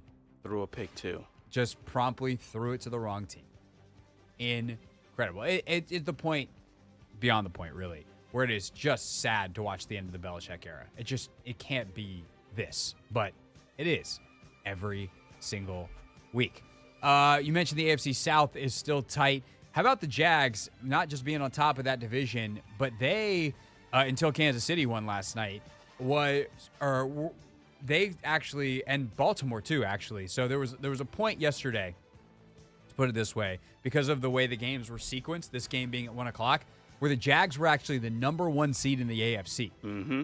4 different teams yesterday at some point were the number 1 seed in the AFC. The Jags had it after the 1 o'clock window thanks to a 24-21 win over the Texans in what was an absolutely ridiculous game. C.J. Stroud and Trevor Lawrence both throw for over 300 yards. You got rushing touchdowns from both quarterbacks as well. Some big receiving games from Calvin Ridley, Christian Kirk, Nico Collins. Like this game had everything. It dealt 5 for 50, and it comes down to a field goal at the end. Matt Amendola from 58, which would have been a career long, and he had plenty of leg, Anthony. That was the thing. Yep. That thing was high, it was far, but it was too high. And so it hits off like the tee of the crossbar. It was dead center. And if he had just lowered it a little bit, he had plenty of leg, but the trajectory all wrong. And ultimately, the Jags hang on to survive. Yeah, that was a fantastic game in the 1 o'clock hour. The Texans, I really thought CJ was going to get the job done, but that sack by Josh Allen, that ended up being the difference in the game because that's why they had to kick the 58, 59-yard field goal. The Texans couldn't pick up any more yards. But that was a heck of a game. Just a lot of big plays being made by, like, both teams. And the Jags, they wanted a little bit more. Their defense stepped up when they needed them to. And it's going to be interesting to see what happens when they face each other again. By the way, finally a 300-yard day for Trevor Lawrence. Let's see if that's enough to kickstart that offense. Browns and Broncos. The Broncos are 6-5. Are the Broncos good? Russell Wilson, rough day, but they just ran the crap out of the ball. I mean, they didn't really even try to pass it that much. I mean, Russ just 134 yards and a touchdown, but he only threw it 22 times. They ran it 39, including 11 by Wilson. There was a drive in the middle, I think in the middle of the second quarter, I want to say. It might have been actually tail end of the first, where they ran like 3 or 4 straight read options with Russ. Oh, yep. And Russ, they kept crashing, and Russ kept pulling it and picking up chunks and eventually ran it in himself. But you got Javonte Williams, 18 carries. So our old pal Samaje Perine and his beard had 7 carries. Russ had 11. They got Jaleel McLaughlin, a little scat back, a couple of carries. Marvin Mims on a reverse for a carry. Like, they just kept running it against what's supposed to be a vaunted Browns defense. Meanwhile, Dorian Thompson-Robinson knocked out of this game. P.J. Walker had to come in and finish it. End of the day. Not a good day for the Cleveland Browns, who fall to 7-4 on the year. Rams and Cardinals in the afternoon window. This one pretty straightforward. Rams ran it up pretty good. Matt Stafford, nice little day. And I will say this. Your boy lost in fantasy despite putting up a ton of points, in part because of one of the games that we're going to talk about in a moment, and in part because Kyron Williams was on my bench. Oh, my gosh. You got Kyron Williams on your bench? Sure did. All 16 carries for 143 yards, 6 catches for 61 yards, and 2 touchdowns on my bench. Difference in the game. He's nasty, man. Once I heard he was coming back, I already knew he was going to be a problem. He was a problem before the injury, and when he came back, thought I had found a spot for him. Didn't. Nope. Just a big dumb idiot. Big dumb idiot. Chiefs and Raiders. How about the Chiefs scoring second half points? 31-17, the final score there, including 17 second half points for Mahomes and company. 298 and 2 touchdowns. Rice, a nice little day for Kansas City. Rashee Rice, 8 catches, 107 and a touchdown. Kelsey ho-hum, 6 catches, 91 yards on 7 targets. Meanwhile, Isaiah Pacheco, 15 carries, 55 yards. Like, they do enough running the football to keep teams honest.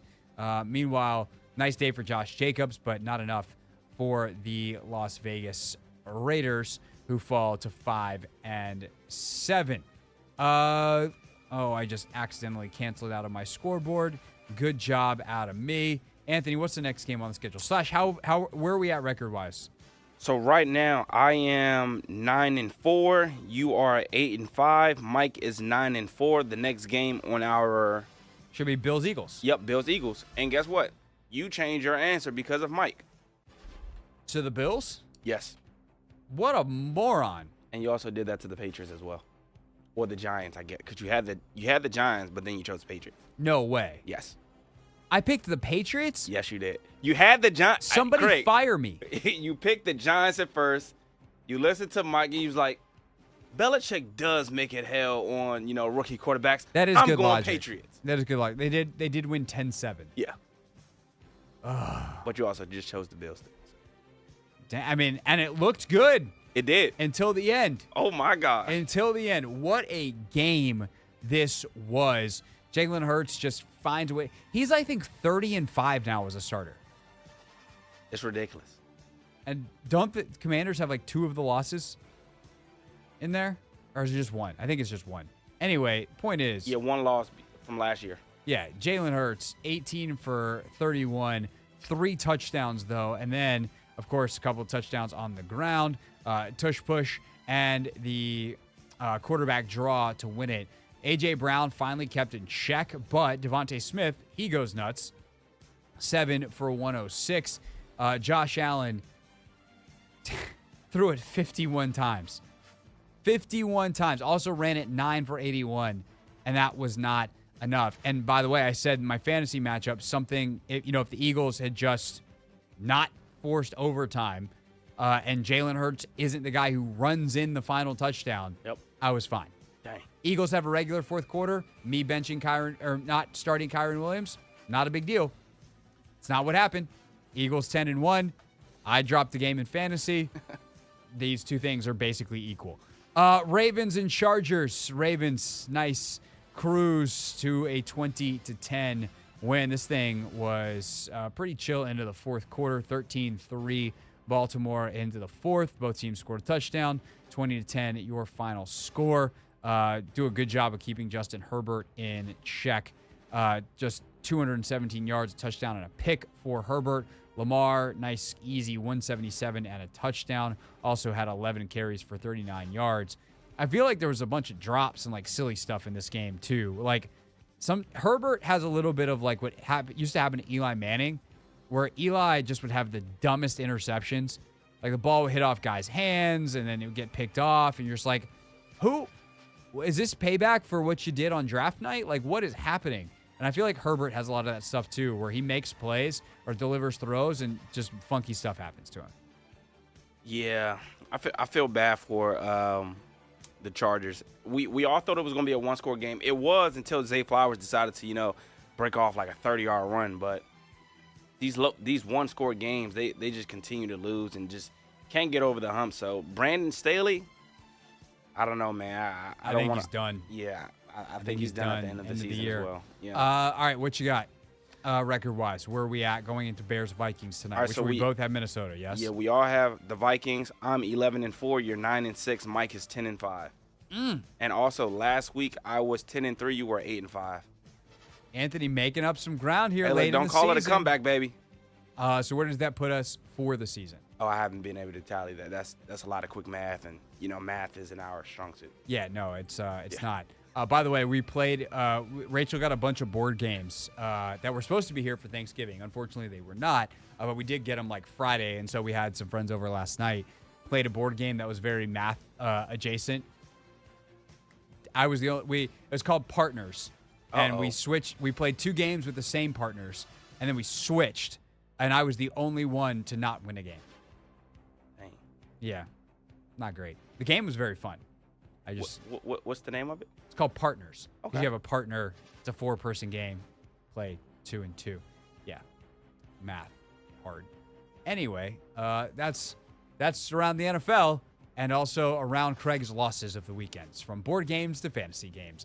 When we get back, our pick 6. How did our 6 key commanders do against the Cowboys? Hint, not very well, just like every other commander. That's next in the Hoffman Show on the Team 980 and always live on the free Odyssey app.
It's the Hoffman Show on the Team 980, always live as well on the free Odyssey app. Coming up in 10 minutes, Dave Johnson live from Detroit, where the Wizards are taking on the Pistons tonight over at Little Caesars Arena. Pizza, basketball.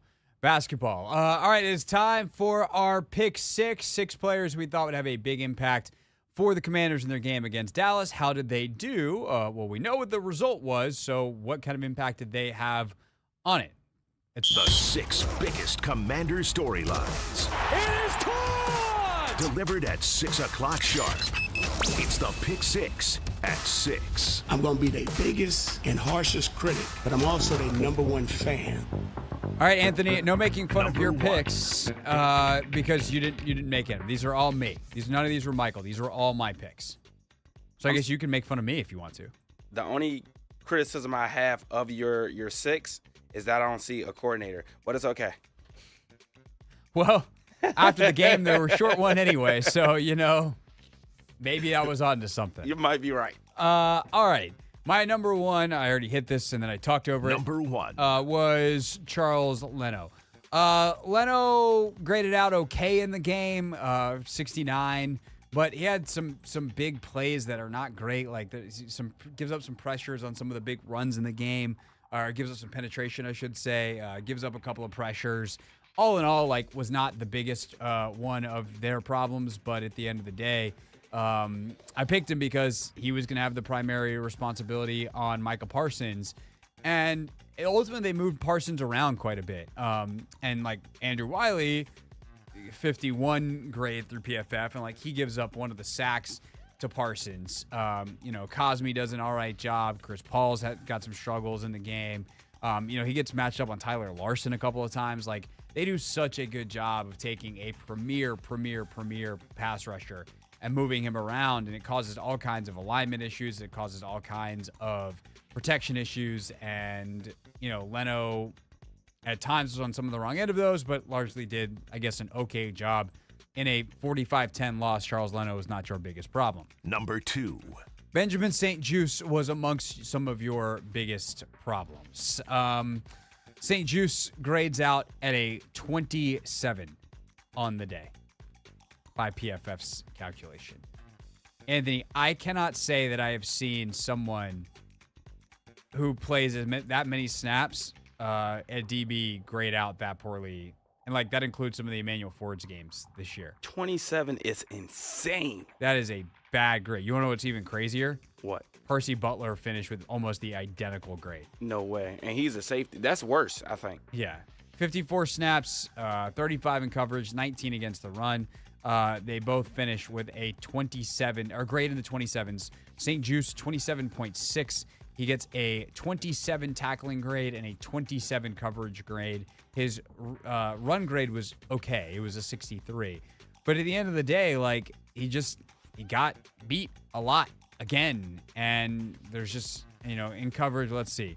They, according to PFF, again, not always the best in terms of assigning the proper blame, but they say he gave up 15.7 yards a reception, including which added up to on 7 catches, 110 total yards, 20 after the catch, gives up a touchdown, just not good. Butler, by the way, just 1 catch given up, but 31 yards and I would put the touchdown on. They didn't even put that on him. Maybe they put that one on St-Juste, the one where Butler's supposed to have help over the top and he goes up. He plays the corner instead of the post, and the receiver runs the post. Yeah, just, not good. Not good for Benjamin St-Juste as he continues to being asked to do stuff that he shouldn't be asked to do. And that's really the story of that. Number 3. Cody Barton was fine in the game. He's actually the highest graded defensive player. I think one thing that I do notice about Barton compared to David Mayo, Barton's better in coverage. I know he had the one over his head. I talked about it in 1st and 10 where it's that's just a hell of a throw by Dak. But it feels like Mayo makes more plays closer to the line of scrimmage, or Barton will make the tackle, but it's 5 yards downfield. And that is something that I think is not obviously ideal, but at the end of the day, they had much bigger problems. Number 4. Terry McLaurin, only 4 catches on the day. I hate it. I hate it so much. That's all I have to say about that until I watch more of the film. Number 2. No.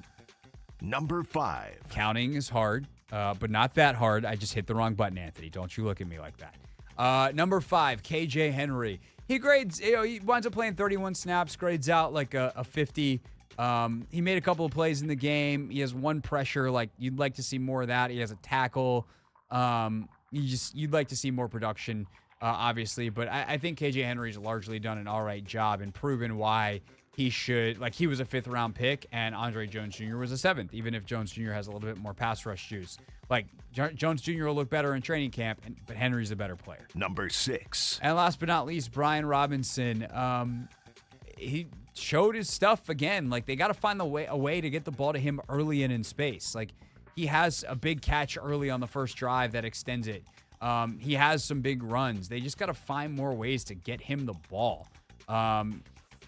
And he also has a drop, though, in the game later. So the offense is just the word I'm looking for, Anthony, I feel like, is disjointed.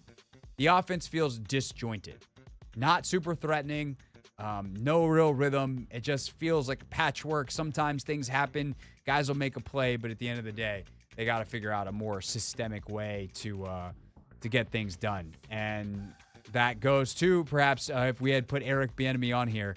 But also some of this is Sam and receivers being on the same page at times.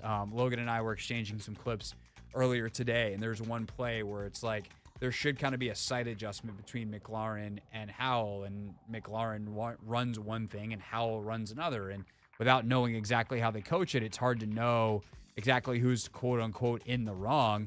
And they could both be right as long as they're on the same page, but they don't get on the same page. So there's some stuff like that seems to be emerging, I think, more and more often.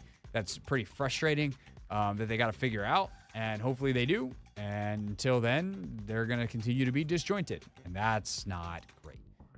Any thoughts on the pick 6, Anthony, since you didn't participate in the picking of the 6? I think you had a solid list. It actually was hard. It's getting harder to do. Yeah. I mean, I was so out of the loop. I didn't know Forbes was injured and that he wasn't playing. So when I was watching the game, I texted Craig, actually. I was like, you did? Why isn't Forbes playing? He was like, oh, he's out. I was like, oh, it sounds like that elbow injury could be something. I mean, Ron said today, like, that elbow injury could be, like, serious, and they gotta figure out what to do with him. So yeah, I don't get the sense he's going to practice this week or play. So that's really unfortunate because, like, 1, it keeps putting juice in a bad spot, and 2, you want to see what the kid's got. Yeah. Especially in this new simplified defense. I would like to know. Mm-hmm. But we'll deal with that on Wednesday when we get first practice and practice report. All right, when we get back here on your home for Wizards basketball. By the way, this technically is a Misery Monday driven by the Team 980. Or on the Team 980, driven by your local Honda dealer. Experience power, performance, and ruggedness with Honda. See your local Honda dealer. But it's also a Wizards game day, so Dave Johnson will join us next.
It's the Hoffman Show on the Team 980, always live as well on the free Odyssey app. Wizards game day here on the Team 980, which means it is time to talk to Dave Johnson. Time to get the radio party started. Blocked by Bilal Coulibaly. Oh boy, did he stuff him. Left wing pull, it's there. Oh, that's a pool party. Near the basket, slam right there. And then the steal and the slam. You better go off. Intercepted by Kispert. Kispert now foul line. Oh, slam. Ooh, that'll jar your preserves. It's time for Dave Johnson on a Wizards game day. Kuzma for three. Oh, it's there. It's there. Big shot. On the Hoffman Show. You better go off. All right, Dave joins us from Detroit, where he is at Little Caesars Arena, Pistons and Wizards tonight. Dave, hello, hi, how are you, and how was your Thanksgiving? You know, the Thanksgiving, we were in Milwaukee, and it was great with the team, actually, and just, you know, hang with the players. It was a chance to, just relax for a little bit, just for a couple hours, and we're, you know, in that kind of atmosphere, you're talking about, you know, family things and personal things, and not focused on pick and roll defense and all that other kind of stuff that shadows us throughout the course of the season. So it was a nice Thanksgiving in Milwaukee. And you know what? The day after, the Wizards played probably the best game of the year against Milwaukee, a 3-point loss. That was just a great basketball game. And you tip your hat to the Bucks for prevailing by 3 points. And so I want to see the continuation of that beginning tonight. It's a shame about Saturday not making excuses. It's a shame about the scheduling. Atlanta was not playing a back-to-back. We just didn't have enough to respond on Saturday, but this team is better than Saturday. You know, the unfortunate thing is I'm not that popular, so I'm not throwing that many parties in my life, but you always want to throw a party and you hope you get a good crowd. And then when you get a good crowd, like we did Saturday night, you hope, everyone has a good time and that it's a good show. And unfortunately for the Wizards, it just wasn't a good show. And so I would have rather flip-flop those two games. In other words, let's lose in Atlanta badly and then play that game against Milwaukee in front of the home crowd. But that's not the way it works, and that's why people listen to the radio, because, again, there's no script. I have no idea what's going to happen tonight. We do not. We know that it's two teams that haven't won a lot of basketball games. And we'll talk about it, but I must go back to Thanksgiving. So you're with the team. Did you guys go out to a restaurant? Did you have actual turkey and stuffing and Thanksgiving food? Did somebody cook? How does an NBA Thanksgiving work on the road? Well, you know, and this is so many people. When you heard, oh, you're going to be on the road for Thanksgiving, they oh, I'm sorry, and I feel sorry for it, et cetera, et cetera. But you know what? I got to tell you, it wasn't a bad way to live. My room was on the second floor, which tells you where, that's where we broadcasters like to stay, because we're men of the people. We want to be able to have the second floor to get down to the lobby quick in case we have to interact with fans. And the dinner was on the rooftop restaurant, the 9th floor, not a big roof at this hotel. So I just had to go out of my hotel, go up 7 floors, and then, they had hors d'oeuvres, and then they had, a buffet style, with turkey and prime rib and just wonderful. So, and then when you're done and you're having fun and all the merriment and mirth, if I use the word mirth correctly, I'm not sure. Again, I went to Towson State, so I struggle sometimes. And then when I was done, just had to go down 7 floors to my hotel. So I think about the Thanksgiving, and yes, you miss your family, but you think about all those car rides where you went to somebody's house and you ate too much, and then you got to drive 45 minutes, and you're half falling asleep because you've got a food coma going on. This wasn't bad. Going down an elevator 7 flights and then bam, into my bed. That's not bad at all. No. And you didn't have to clean up anything. That's pretty solid. Didn't have to pay for anything. I mean, I was blessed. So I had a 5-star free meal on the road with an NBA basketball team. That's a good life, and I'm very grateful. That is pretty good. Now, in your WTOP game, I mean, you've obviously been doing the Wizards gig for so long, but in any of your WTOP days, did you ever cover any Thanksgiving games in Dallas on Thanksgiving? Any Washington-Dallas games? No, I never, because No, in answer. But as I was thinking also, as I just told that blissful day of, going down in my elevator and going to bed, once upon a time, like last year or the year before or whatever, I'd have to worry about, all right, my lead story, tomorrow morning's the Commanders and what they did against the Cowboys, or et cetera, and I'd be getting up at 3 a.m. and that type of thing. So that is an upgrade. We did watch the Commanders game, and you could tell by the reaction who was a Commander fan and who was a Cowboy fan, because it was there was a lot of razzing going on. Let's just put it that way. Yeah, it was not a particularly close affair. All right, No. So the Wizards are in Detroit tonight. And before we get to kind of Washington and where they're at, obviously I would love an injury update on Jordan Poole and all of those fun things. I'm curious to ask you about Detroit, because they started a rebuild a couple years ago. They got some really nice players, I thought. A guy like Cade Cunningham I really liked coming out, and James Wiseman's a nice little addition for them last year. They've got a couple of other high draft picks in tow, and yet they are in the same place as the Wizards record-wise, where a team like Orlando is the opposite. Orlando rebuilt about the same time. They're now second in the entire Eastern Conference, at least last time I checked this weekend. So why hasn't it clicked for Detroit? Why has Detroit been so bad this year? Well, I think it's a case where, it's too early to judge anything in terms of – now, I understand what you're saying. This is the third year or so of the rebuild, and this is the time where it's supposed to be blossoming and blooming. But, too early to judge this season. Detroit has been bothered by injuries, and they're missing players tonight. And so, they got off to a 2-1 start. And nobody wins an NBA title on a 2-1 start, but then all of a sudden they've not won a game in November. And you hear what's going on with them is, there's too many turnovers, and they play well to a point, but then it kind of crumbles. So it's kind of a familiar symptoms, if you will, of a team that has not figured that out yet.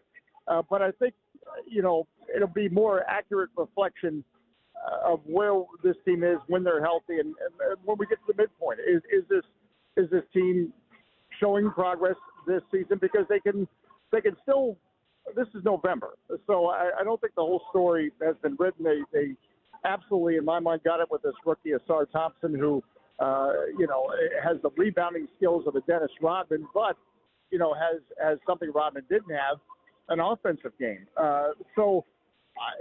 And this Pistons woe led to, and I'm sure a lot of folks who are listening to this saw it, but one of the Detroit radio hosts went on like a long viral rant about this Pistons team. So that's pro sports. When we can talk about, well, it's too early to reflect and this and that, but when your record is 2-14, you're going to get some punches. And by the way, that's the Wizards' record right now. It's 2-14. Maybe the Wizards get more of a pass because this is 16 games into a rebuild versus now we're a few years into the Pistons rebuild. But certainly they've underperformed, but I think you'll get more of it. I will personally get more of an accurate judgment of how it's going and where these teams are when we get more toward the All-Star break. Yeah, no doubt about it. Dave Johnson with us from Detroit. And what is the latest, Dave, on Jordan Poole, his status for tonight, and how Wes Unsel's going to line it up as both these teams battle for win number 3 on the year?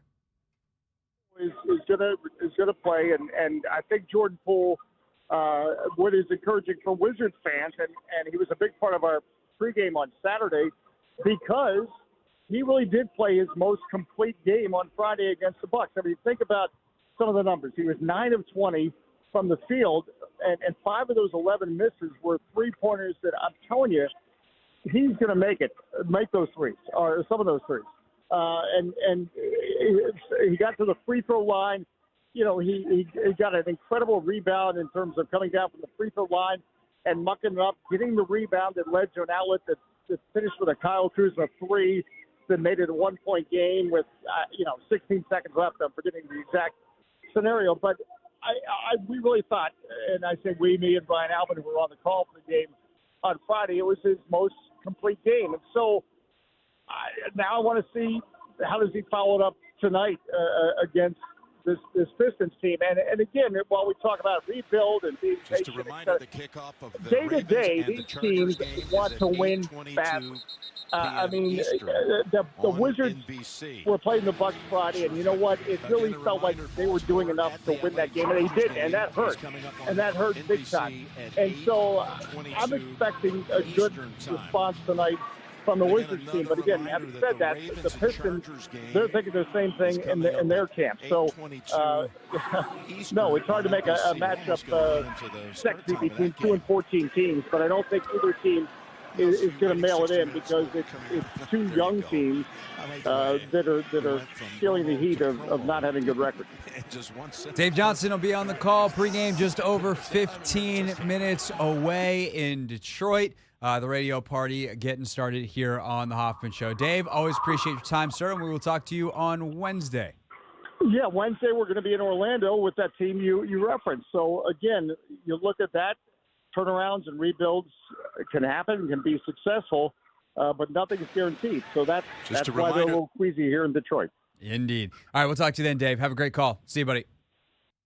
All right, that's Dave Johnson with us here on the Hoffman Show. When we get back, we will wrap things up with, amongst other things, real people said into real microphones.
next time you think we'll play this?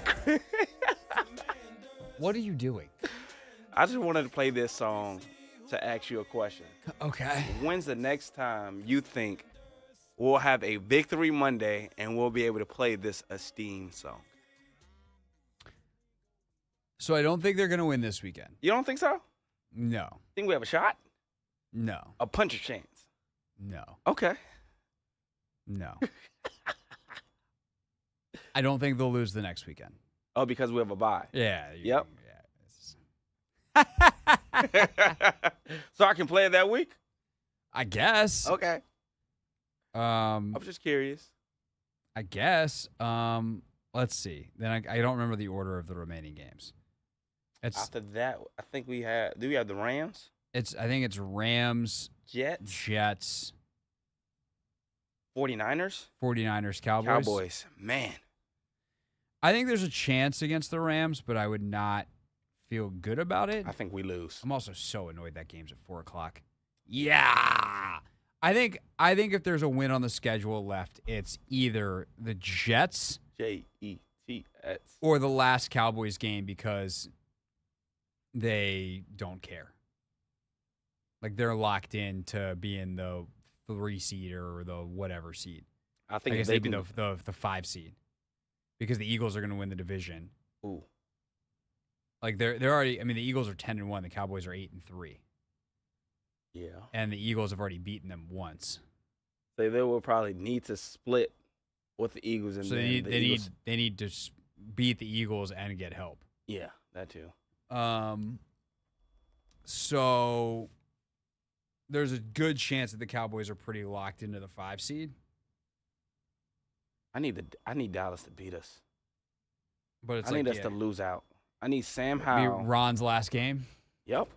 I need Sam Howell to look good. I need the defense to keep playing the way they've been playing, and we make sure we get this top 5, pick.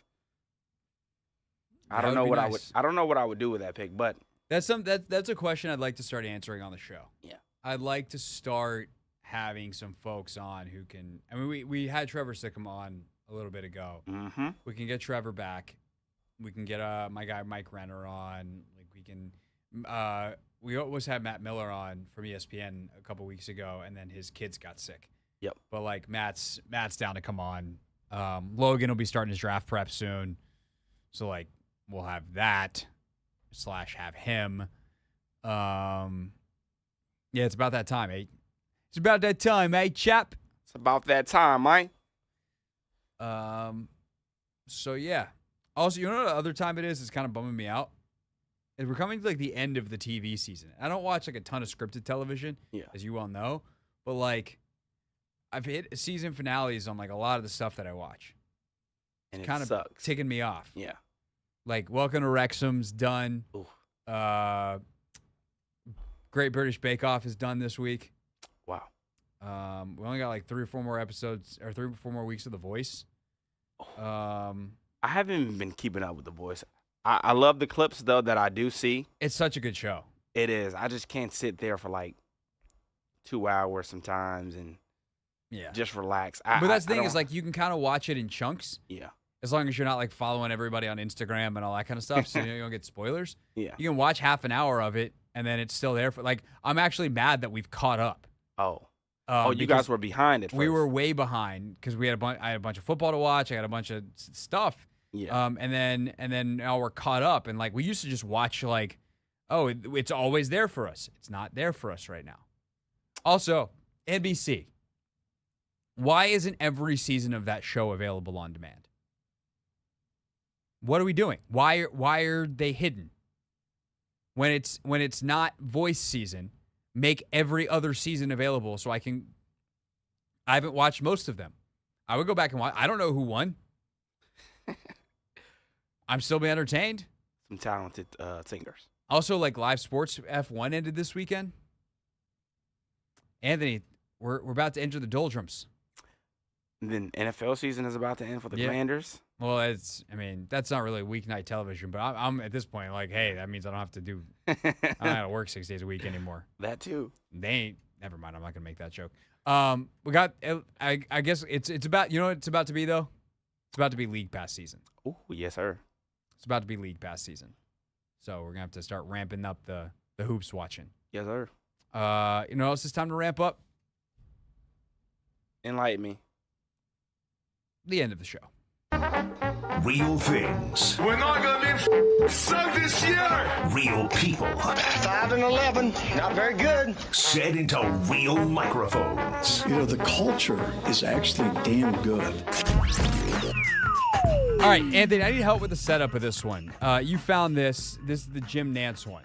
Yes. The description you have put in this file is Jim Nantz turned CBS into a Sunday Night Football on NBC promo.